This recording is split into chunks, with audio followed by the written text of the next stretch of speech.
Salut tout le monde et bienvenue à un autre épisode de Prise de vue, épisode 45 où cette semaine on a un 3 pour 1.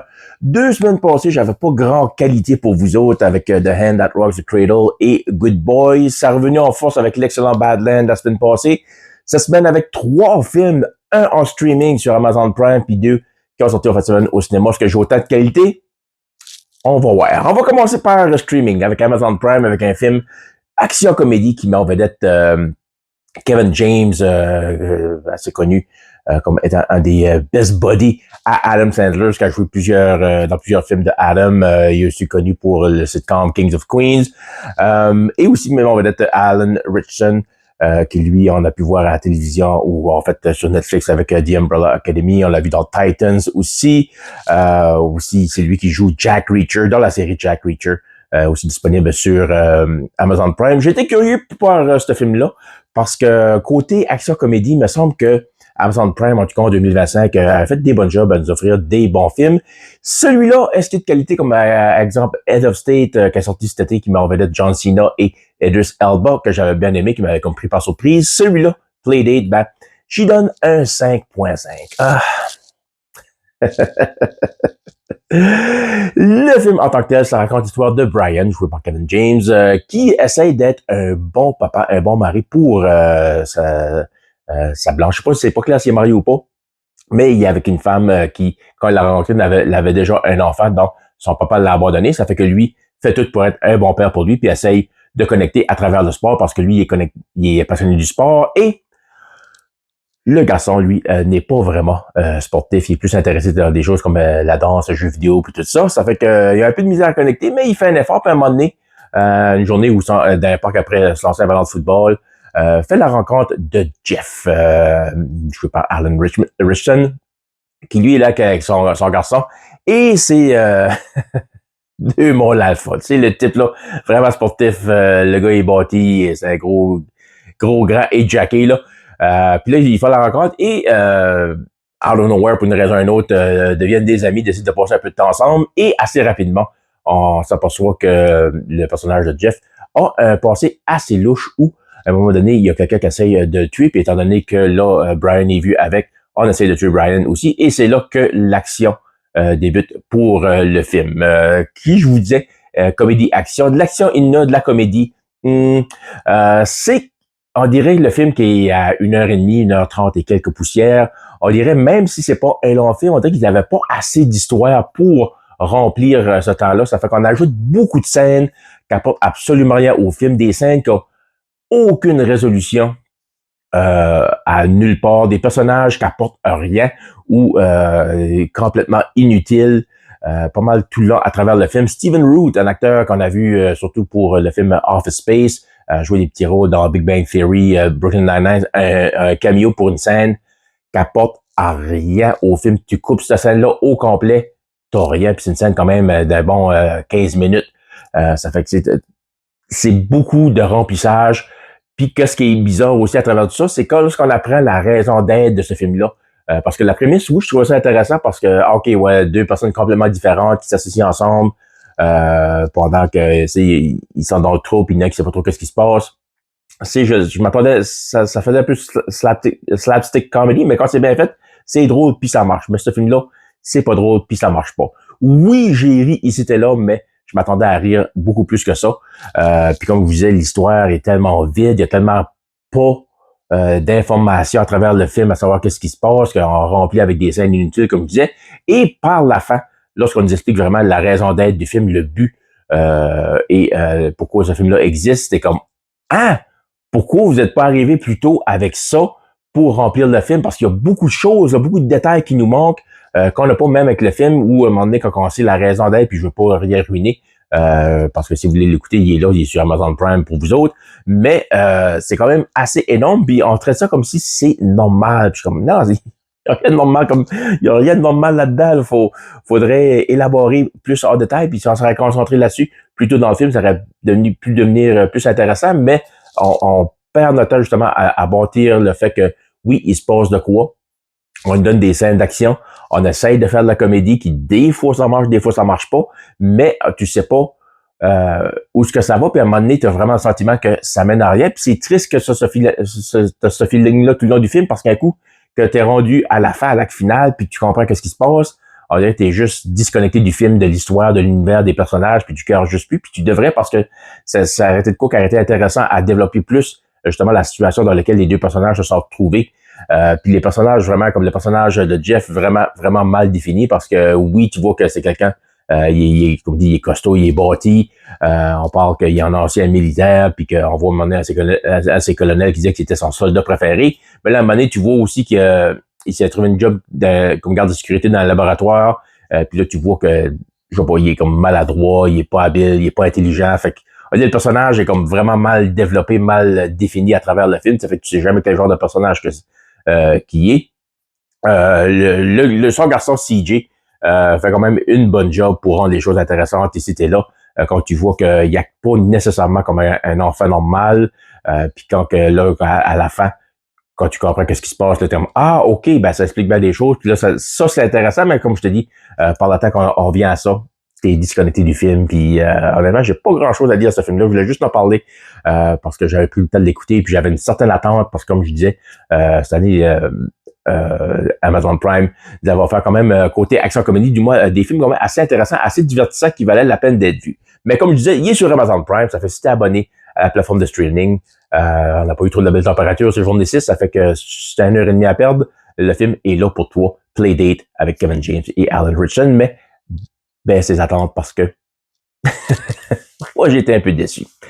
Ça fait que là, on y va maintenant avec un des deux films que j'étais voir au cinéma. Grosse fin de semaine au cinéma, on avait quand même 3 films intéressants. Il y avait Now You See It, Now You Don't, troisième d'une trilogie de la franchise Now You See It. Film avec les magiciens Woody Harrelson. Ben, c'est pas des magiciens, mais dans le film, ils jouent des magiciens. Woody Harrelson, Dave Franco, puis aussi Jesse Eisenberg. On a vu le premier film, je pense, qui date de 2013. On avait eu Now You See Me 2 en 2016, qui celui-là avait été un flop. Ça fait, je pensais que la franchise allait s'arrêter là. Maintenant, à ma grande surprise, on est arrivé avec un troisième que j'ai pas pris le temps d'aller voir parce que le premier, je l'avais trouvé correct. Deuxième, je l'ai pas aimé. Ça fait que celui-là m'intéressait pas. Il a quand même fini au sommet du box-office. Mais moi, les films que j'ai été voir, eh bien, on va parler premièrement du thriller psychologique qui s'appelle Keeper. Un film qui m'intéressait, qui m'a curiosité parce que c'est un film d'Osgood Perkins. Osgood qui est bien sûr le fils de Anthony Perkins, lui qui a joué le rôle du légendaire Bates, voyons. Voyons, j'allais pour dire Michael, c'est pas Michael Bates. Ben là, dans Psycho, hey, puis c'est mon film préféré en plus, Psycho, puis là, je me rappelle plus du personnage Anthony Perkins. Norman Bates, bon, là, ça y est, hein, il est tôt en matin. Je suis pas encore réveillé. Ça fait que Osgood Perkins, ça fait que je le suis un peu que ce qu'il fait côté directeur. L'année passée, nous avons fait le film Long Legs qui avait eu bon succès au cinéma, peut-être du côté des critiques. Moi, personnellement, m'avait déçu, mais est revenu en force au mois de février passé avec The Monkey, une adaptation d'une short story de Stephen King, un film que j'ai bien aimé d'ailleurs, que The Monkey va être pour sûr dans mon top 5 des meilleurs films 2025. Nouveau film de Osgood Perkins, Keeper. Lui, est-ce qu'il va être dans mon top 5? Non. C'est un film qu'à la fin de la journée, j'y donne quand même un 6 sur 10. J'ai été voir les critiques un petit peu, puis il y avait un petit peu un effet Nickelback, dans le sens que le monde, soit qu'ils l'ont aimé, soit qu'ils l'ont détesté, mais il y avait comme vraiment rien au milieu, là, c'était d'un extrême à l'autre. Sur Rotten Tomatoes, il a commencé à 55%, puis ça, il a monté à 65%. Après ça, il a baissé à 51, puis là, je pense qu'il est comme 49%. Puis, je comprends pourquoi, parce que c'est pas un film pour tout le monde. Le film qui m'en vedette, Tatiana Maslany, qu'on a vu dans The Monkey en passant plus tôt cette année, qui jouait Lois. On l'a vu aussi dans She-Hulk, c'est elle qui joue She-Hulk dans la désastreuse série Marvel She-Hulk. Et aussi, on vedette Rossif Sutherland, un acteur dont je connais pas. Et la prémisse du film, eh bien, c'est un couple qui va célébrer un anniversaire de relation, décide d'aller passer une fin de semaine dans une cabine bien loin dans le bois. Puis c'est pas mal juste ça que je peux vous dire du film sans rien ruiner. Les trailers ne nous donnent jamais vraiment de détails à savoir ce qui se passait, mais tout ce qu'on savait, c'est que ça allait pas une trip qui allait se passer comme prévu. Et le film commence quand même d'assez bizarre avec, on voit des scènes de femmes qui semble rencontrer quelqu'un et ça semble finir mal pour tous les autres. Et ce qui est particulier aussi, c'est que chaque scène, ça semble être à différentes périodes de l'histoire de l'humanité, juste par le linge, le décor en arrière, puis tout ça. Ça fait que ça nous laisse sous-entendre quand même assez vite qu'il y a un des personnages principaux qui est un peu une personne qui est tout croche. Ça fait qu'on on perd pas de temps justement à installer qu'il y a un bon puis un méchant là-dedans. Donc, le couple ensuite se rend à la cabine pour justement célébrer leur premier anniversaire en tant que couple. Et comme je vous dis, ça passe pas comme prévu. Là, il y a de la visite du cousin de l'homme. Parce que le couple qui fait, c'est Malcolm et Liz. Liz, qui est une peintre, une artiste, et Malcolm, lui, qui est un médecin. Et a une cabine dans le bois aux côtés de son cousin qui, lui, est genre je dirais pas un pimp, là, mais en tout cas, quelqu'un qui aime les belles choses, qui aime les belles femmes et tout ça. C'est un gars superficialiste. Ça. En tout cas, proche assez. Puis, ben, c'est ça, c'est qu'il là, il va comme un peu il va les voir juste pour comme juste pour être curieux de voir qu'est-ce qui se passe avec son cousin Malcolm puis tout ça. Puis à un moment donné, Malcolm, faut qu'il va en ville parce qu'il y a une urgence à l'hôpital, il faut qu'il va justement aller aider quelqu'un. Puis là, elle passe un peu de temps à travers justement dans la cabine. Puis c'est là surtout que ça commence à builder up avec, tu vois qu'il y a des choses surnaturelles qui se passent. Elle n'est pas jamais vraiment tout seul dans la cabine, jusqu'à on arrive à la fin qu'on comprend tout ce qui se passe. Et ça, ce film-là, c'est un peu comme Blade 8. On prend trop de temps à nous monter de quoi, à builder up pour une fin que tu aurais aimé avoir les détails beaucoup plus tôt. Ça aurait été le fun qu'on aurait développé parce que on va tout de suite dans le vif de l'action. Les personnages sont mal définis. C'est une relation, on dirait que les vous tous les deux qui, chaque fois qu'ils donnent de l'amour l'un l'autre, on dirait que c'est tellement forcé parce qu'il semble avoir beaucoup de doutes et aussi, on dirait de manque de confiance entre un et l'autre. Ça fait que c'est comme moi, avoir été d'une relation comme ça où je suis toute de la personne que j'ai pas confiance à, je m'aurais pas ramassé d'une cabine seule dans le bois, loin de tout le monde, tu sais, là. Ça fait que c'est assez bizarre comme, justement, comme si Saddam, on dirait, c'est mal défini. On aurait pu les voir les couples, les deux personnes comme s'aimer encore un peu plus. Puis, bon, tiens, mais étant donné, dès que le début, tu sais qu'il y a une des deux personnes qui est pas vraiment des plus gentilles, ça fait qu'on dirait qu'on perd pas de temps, justement, à installer que vraiment, il y a déjà de la friction dans ce couple-là. Mais un coup qu'on nous explique qu'est-ce qui se passe, un coup qu'on voit surtout quand on voit les créatures dans ce film-là, qui sont hallucinantes. J'aurais tellement pris plus que ça, mais on perd trop de temps à bâtir, tu sais, là, comme avec les classiques de tous les films d'horreur, où on joue avec les ombres, on joue avec les lumières, avec le background, quand on voit un peu de quoi qui est flou. Aussi des affaires qu'on voit, oh, il se passe de quoi d'un peu surnaturel, puis là, finalement, on a une explication logique pour savoir qu'est-ce qui se passe. Et on va dans ces clichés-là de l'horreur qu'on a vu 1000 fois, puis on va encore voir 1000 fois dans le futur. Puis, c'est pas une mauvaise chose. Si c'est bien fait, c'est correct. Si ça aboutit à quelque chose d'intéressant, oui. Là, ça aboutit de quoi d'intéressant, mais ça prend tellement de temps à se rendre là, puis c'est tellement... je veux pas dire slow, là, mais parce que moi, ce qu'on appelle des slow burn, des films qui prennent le temps de nous installer dans l'action, dans l'atmosphère, j'aime ça, mais celui-là, il fait de façon trop malhabile avec justement des scènes où il y a du quoi qui bouge dans le background, ou ben des scènes, c'est des rêves, finalement, c'est des choses qui s'est pas passé, on dirait. Il y en a trop de ça. Puis là, comme je disais, à la fin, quand on nous explique ça, puis on nous explique comme si c'est normal, comme si que tout le monde a vécu ça, t'es comme, non, wow, minute, là. Non, hey, ça, c'est intéressant. Pourquoi tu développes pas ce bout-là? Il me semble ça aurait été le fun. Mais c'est ça, on dirait, par le temps que là, t'es quand même pogné dans le film, t'es comme, ah, OK, c'est ça qui se passe. Là, c'est fini, puis t'es comme, ah. Ça fait que le film avait beaucoup de potentiel. Moi, j'avais des espoirs pour ce film-là. C'est pas mauvais. Comme je dis, je donne une note de passage, mais je m'attendais un peu plus. Puis surtout, quand j'ai vu la fin, quand j'ai vu les créatures qui se promenaient dans le bois, qui rôdaient autour du camp, j'aurais aimé en avoir plus de ces bébites-là parce que c'est quelque chose. Mais Keeper, si t'es fan de thriller psychologique, pas un film d'horreur. Il y en a qui disent film d'horreur. Non, c'est pas un film d'horreur. Il y a rien de graphique à part une tête décapitée à un moment donné. Même ça c'est au loin, c'est le plus violent que tu vois à travers le film. Non, c'est vraiment un thriller suspense.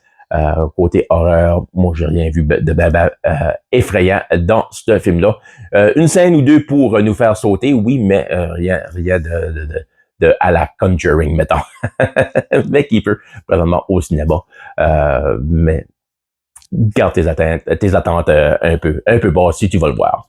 Et finalement, le film que je pensais allait être la pièce de résistance pour l'épisode 45 de Prise de vue, The Running Man. Running Man qui a quand même une certaine historique parce que c'est premièrement basé sur un livre de Stephen King paru en 1982. En 1987, on a eu une première adaptation cinématographique avec Arnold Schwarzenegger, mais le film avait tellement peu rapport avec le livre de Stephen King que King a dit non, moi je me dissocie du projet, je suis pas intéressé à avoir mon nom associé à ça. En effet, le film qui était un peu un flop, un peu comme un cult classic following aujourd'hui, mais pas des meilleurs, je dois l'avouer. Ça fait que j'étais intéressé de voir une nouvelle version, qu'est-ce que ça allait nous apporter, une version 2025.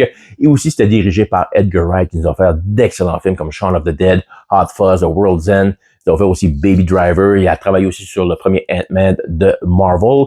Ça fait que, est-ce que le film a atteint mes attentes? Ben, j'y donne un 6.5 sur 10. Un peu déçu, j'avais une certaine attente, j'étais excité de voir le film. Les bandes annonces m'avaient un peu stressé parce que ça semblait que le point de vue humoristique du film, le point de vue humoristique allait être comme vraiment comme dominant à travers le film. C'est une histoire quand même assez sombre, assez dark, pour ne pas dire dépressif. Ça fait que, au moins de ce côté-là, non. Oui, il y a de la comédie, c'était là, mais l'histoire est quand même assez sombre. Et l'histoire du film, c'est justement dans un futur dystopique et aussi sombre où pas mal la meilleure façon de faire de l'argent, c'est participer à des jeux télévisés qui ne se soucient pas de ta santé. Et plus souvent qu'à ton tour, tu peux te ramasser à l'hôpital, à l'exception du jeu ultime de Running Man, que celui-là, si tu perds, tu vas mourir. Ironiquement, dans le livre en 82, par exemple, en 82, ben, l'histoire se passe en 2025. Ça fait que dans le film, si c'est 2025 que ça se passe, c'est en 2025 pas mal plus futuristique que ce qu'on connaît aujourd'hui. Ça fait qu'on rencontre le personnage de Ben Richards, joué par Glenn Powell, qui tout de suite on installe le fait qu'il approche chercher du travail. Sa fille est malade, il a besoin de médicaments, mais il n'y a pas d'argent, puis c'est justement les temps où c'est dur, puis la seule façon de faire, c'est d'aller à des jeux télévisés pour tenter la chance de gagner quand même un petit peu d'argent. Lui qui rapporte le plus gros, c'est évidemment The Running Man.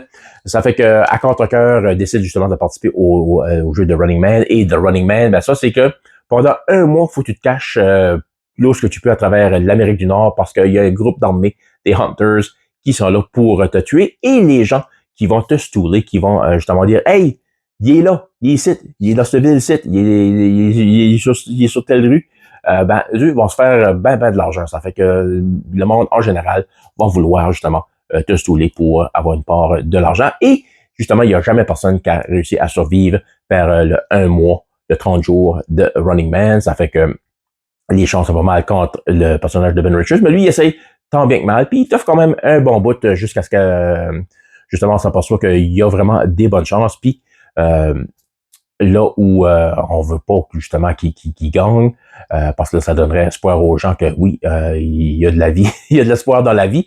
Ben là, on essaye de changer un peu les règles du jeu, on essaye un peu de l'offrir de quoi serait plus intéressant. Et c'est pendant ça, l'histoire en général, sans que je vous spoil rien. Écoute, j'ai pas haï le film, mais ça, il y a des bonnes scènes d'action, comme je disais, il y a de la bonne comédie, c'était là pour nous tenir aller, pour un peu nous faire respirer à travers cet univers-là principalement dark. Ce que j'ai pas aimé du film, c'est que c'est à la fin, puis au début, puis à la fin, on rush trop. C'est au début, on nous installe les personnages, puis l'univers beaucoup trop vite. C'est là, comme là, il a préparé à quelqu'un pour trouver une job, il n'arrive pas à y trouver. Là, il voit une annonce à la télévision pour The Running Man, que ça a chance de participer, puis comme il dit à sa fille, non, je suis pas fou, là, j'irai jamais participer à ça. Prochaine scène, il va puis s'inscrit à The Running Man. Ça fait comme ah! Mais un coup que là, l'intro est faite, puis on nous a présenté un peu les personnages, parce que le film met en vedette quand même Josh Brolin, Coleman Domingo et Michael Cera. Un coup, les personnages sont un peu comme présentés et installés. Là, le film trouve un rythme quand même assez égal jusqu'au troisième acte, où là, à la fin, encore une fois, on dépêche tout. C'est comme si, OK, là, il faut finir le film, vite, faisons vite, faisons vite, faisons vite. Puis là, c'est des scènes coupées ici et là pour nous donner une fin un peu comme rapiécée, un peu tout croche. Ça fait que moi, ça a été ça mes gros disappointements, des grosses déceptions. Pour ce film-là, j'aurais aimé que le film soit égal du début à la fin, surtout de la fin. J'étais vraiment curieux de ce qui allait se passer de ce côté-là, parce que c'est une fin assez triste quand ça vient au livre. Celle-là, une fin un peu trop parfaite à mon goût. J'aurais aimé qu'on aurait été plus fidèle au livre, quoique le film, généralement, d'un bout à l'autre, est pas mal fidèle à l'œuvre de Stephen King. Mais moi, personnellement, c'est là qu'a été mes gros points de déception. Arnold Schwarzenegger, qui était dans l'original de 87, a un petit caméo. Faut pas que tu clignes des yeux parce que tu pourrais le manquer. Mais c'est quand même, je trouve ça bien drôle et bien cute. Qu'est-ce qu'ils ont fait là, justement, pour l'associer au film de 1987. Ça fait que un bon film d'action qui aurait pu être plus. Moi, honnêtement, je m'attendais un peu plus, étant donné que c'était Edgar Wright, puis généralement, j'aime tout ce que Edgar fait. Celui-là m'a un peu déçu, mais quand même, si tu veux un film d'action avec justement des bonnes scènes, puis un beau visuel, puis tout ça, cinématographique, c'est vraiment bon. Le film paraît bien, puis tout ça. The Running Man est au cinéma. Ça fait que bon cinéma tout le monde, c'était pas mal ça. Mes 3 critiques pour épisode 45. Je m'attendais à avoir un peu plus de qualité, mais peut-être la semaine prochaine. Peut-être la semaine prochaine où là, les films côté cinéma, ça devient un peu plus mince, là, parce qu'on est quand même mi-novembre, puis là, il me reste peut-être 3 films que je vais aller voir au cinéma avec Fright Night at Freddy's 2. Ça, c'est surtout parce que mon gars va aller le voir. Il y a Anaconda probablement pendant le temps des fêtes que je vais aller voir, où le trailer a quand même piqué ma curiosité. Et aussi Avatar Fire and Ash, que j'ai vu la bande-annonce, parce que j'étais voir The Running Man en IMAX, puis j'ai vu la bande-annonce là, puis j'étais comme, ouais, ce film-là, faut voir ça en IMAX, là. Parce que j'ai écouté The Way of the Water, Avatar, récemment, puis Avatar, c'est des spectacles visuels. C'est ça la force du film. Il y a des documentaires sur Disney+, puis tout le long, c'est juste ça qu'on parle de, les effets spéciaux, les effets spéciaux, les effets spéciaux. Parce que ma critique principale, tant que le premier que le deuxième, c'est des histoires beaucoup trop minces pour la longueur des films, où c'est des hommes blancs qui vont attaquer des Premières Nations pour prendre leur terre, puis écoute, c'est un western, c'est là. Mais au point de vue visuel, ça fait ça à l'œil, mettons. Ça fait que, à sûr qu'on a une salle IMAX ici à Moncton, je vais sûrement aller le voir au mois de décembre, 19 décembre, si je ne me trompe pas, qui sort. Puis là, je pourrais vous en parler avec plus de détails. Mais la semaine prochaine, on en revient du côté streaming avec le film The Family Plan 2, film qui m'envolait de Mark Wahlberg, Family Plan, paru aussi sur Apple TV+, l'année 2 ans passés, je pense. Un film qui était quand même assez intéressant. Puis là, on nous offre un deuxième. Puis je vais vous en parler avec plus de détails à savoir si il vaut la peine d'être vu sur Apple TV+. Ça fait que là-dessus, salut tout le monde!